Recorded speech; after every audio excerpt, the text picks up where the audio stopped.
In the Quran, there is a significant verse that guides Muslims on their spiritual journey. Quran 22:78 states, "And strive for God with the striving due to Him.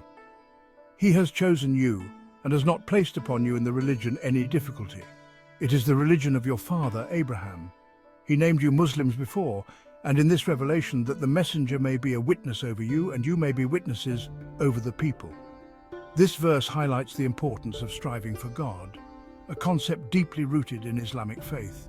It also emphasizes that Muslims are named as such by God.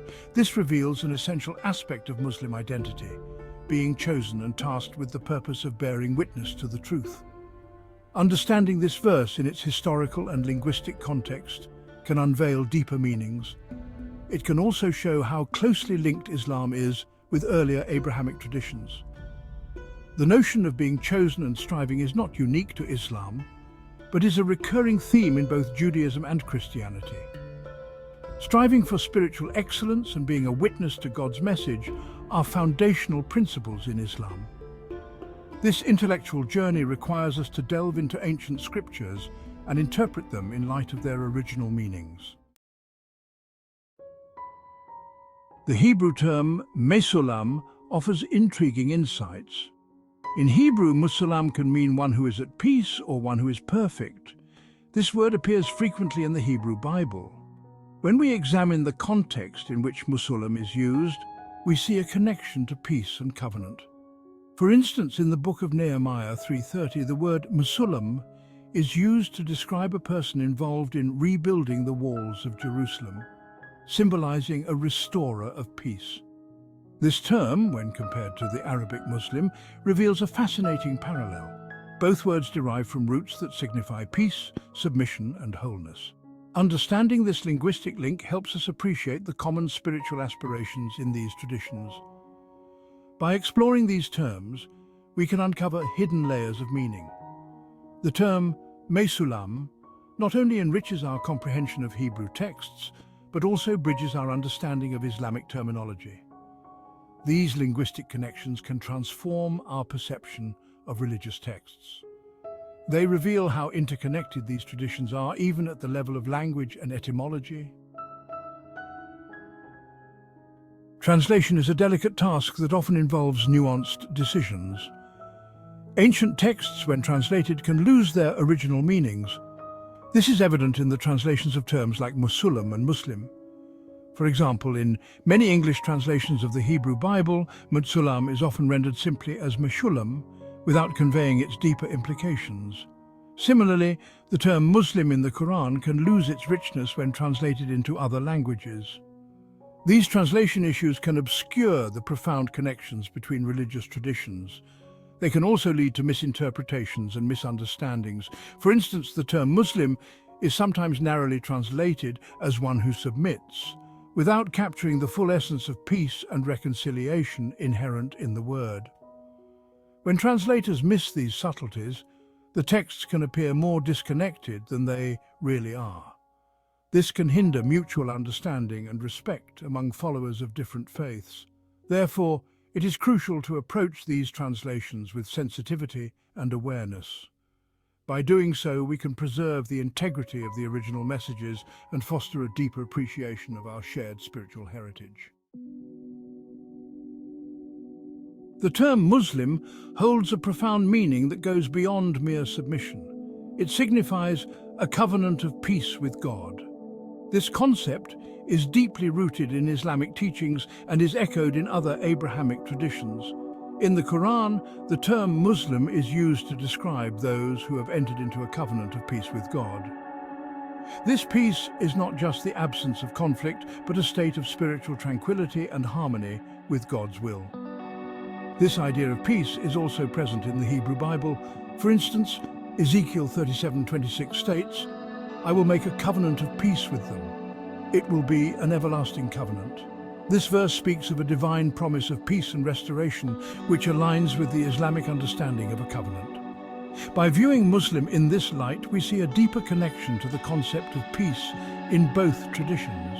It highlights the shared spiritual goals and the universal quest for harmony with the divine.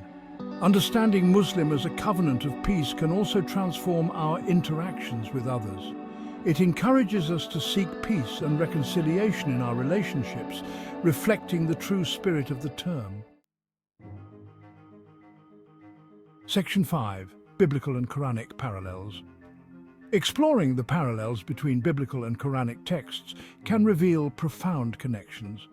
Both scriptures contain verses that speak of peace, guidance, and divine covenants. For instance, in the Quran, Surah 5, verse 16 states, "By which God guides those who pursue His pleasure to the ways of peace and brings them out from darkness into the light by His permission and guides them to a straight path." This verse emphasizes God's role in guiding believers to peace and enlightenment. Similarly, in the book of Ezekiel, as mentioned earlier, the concept of a covenant of peace is a prominent theme. These parallels show that the quest for peace and divine guidance is a common thread in both traditions. By examining these texts side by side, we can appreciate the shared values and teachings. It also helps us see how these scriptures complement each other in their messages of peace and divine covenant. These parallels are not coincidences, but reflections of a shared spiritual heritage. They remind us that despite our differences, there are fundamental beliefs and aspirations that unite us. Section 6. The ladder concept in Islam. The concept of a ladder in Islam is an intriguing metaphor. It represents a spiritual ascent and a connection between the earthly and the divine. This idea is mirrored in various Islamic teachings and texts. In Islamic mysticism, the ladder symbolizes the journey of the soul towards God. This journey involves striving, self-purification, and achieving a higher state of spiritual awareness. It is about rising above worldly concerns and reaching a closer relationship with the divine. This concept is not unique to Islam. It has parallels in other traditions as well. For instance, in Christianity, the idea of a spiritual ascent is represented by the ladder in Jacob's dream, which we will explore in the next section. Understanding the ladder concept can deepen our appreciation of the spiritual journey in Islam. It shows that the path to God is a progressive ascent requiring effort and dedication. This metaphor also encourages us to reflect on our spiritual progress. It reminds us that reaching higher spiritual states is a gradual process that requires perseverance and commitment. Section 7. Jacob's ladder in Genesis. The story of Jacob's ladder in Genesis chapter 28, verse 12, is a powerful narrative. It describes Jacob's dream of a ladder reaching from earth to heaven with angels ascending and descending on it. This vision is rich with symbolic meaning. In this dream, the ladder represents a connection between the earthly realm and the divine. It signifies the possibility of spiritual ascent and divine communication. Jacob's dream is a reminder of God's presence and promises. This biblical story has significant parallels to the concept of the ladder in Islam. Both symbolize a spiritual journey and the aspiration to connect with the divine. They highlight the idea of divine guidance and the potential for spiritual growth. By examining Jacob's ladder alongside the Islamic ladder concept, we see a shared symbolism. It underscores the universal nature of the spiritual journey and the common aspiration to reach closer to God. These connections enrich our understanding of both traditions. They show that despite different narratives and symbols, the underlying spiritual goals are remarkably similar. Section 8. Hidden Connections in Interpretations. Traditional interpretations of religious texts have often hidden these profound connections. Over time, rigid dogmas and sectarian views have obscured the shared meanings and common goals of different faiths. Many religious scholars have focused on differences rather than similarities. This has led to a fragmented understanding of spiritual teachings. However, by revisiting these texts with an open mind, we can uncover the hidden connections. For instance, the understanding of Muslim as a covenant of peace can transform interfaith dialogues. It shifts the focus from conflict to reconciliation. Similarly, recognizing the ladder concept in both Islam and Christianity can foster mutual respect. These hidden connections remind us that religions are not isolated. They are part of a larger spiritual fabric. By exploring these intersections, we can foster greater empathy and understanding. It is crucial to approach religious texts with a sense of humility and curiosity. This will enable us to uncover the deeper truths that unite us rather than divide us. Section 9. Importance of accurate teachings. Accurate understanding and teaching of religious terms are vital for fostering interfaith harmony. Misinterpretations and mistranslations can lead to divisions and conflicts. For instance, the term Muslim should be taught in its full context. It is not just about submission, but about entering into a covenant of peace with God. Similarly, understanding biblical terms like Musulman can enrich our comprehension of peace and restoration in the Hebrew tradition.